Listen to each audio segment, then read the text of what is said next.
New York کے نواحی علاقے long island میں بسنے والی پاکستانی کمیونٹی نے یوم دفاع پاکستان جوش و جذبے سے منایا اور دفاع پاکستان کے لیے جانوں کے نذرانے پیش کرنے والے شہداء کی قربانیوں کو خراج عقیدت پیش کیا۔ اس سلسلے میں پاکستانی امریکن کمیونٹی کی معروف سیاسی و سماجی شخصیت ایاز خان کے زیر اہتمام یوم دفاع پاکستان کی پروقار تقریب منعقد کی گئی۔ تقریب میں پاکستانی قونصل جنرل عائشہ علی کے علاوہ کمیونٹی کی اہم شخصیات اور ارکان نے بڑی تعداد میں شرکت کی۔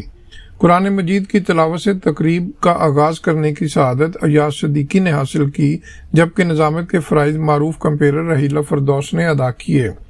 ایاز خان کی صدارت میں منعقدہ تقریب سے خطاب کرتے ہوئے قونصل جنرل عائشہ علی کا کہنا تھا کہ ہمارے شہداء ملک و قوم کے ہیرو ہیں۔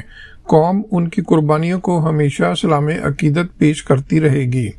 شبراز ایاز خان نے قونصل جنرل عائشہ علی سمیت تمام مہمانوں کو تقریب میں خوش آمدید کہا اور انہوں نے کہا کہ 6 ستمبر کا دن پاکستان کی تاریخ میں نہایت اہمیت کا حامل ہے۔ یہ وہ دن ہے کہ جس روز پاکستان کی بہادر اور نڈر مسلح افواج کے جوانوں نے اپنی جانوں کا نذرانہ پیش کر کے جبکہ غازیوں نے جرأت و بہادری سے دفاع وطن کو یقینی بنایا۔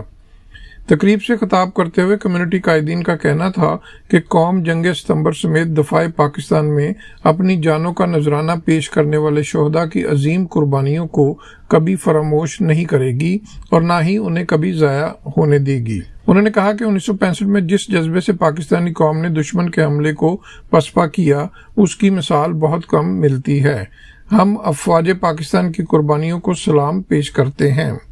تقریب کے میزبان ایاز خان کا کہنا تھا کہ نیو یارک سے ہم وطن عزیز کے شہیدوں اور غازیوں کو سلام پیش کرتے ہیں۔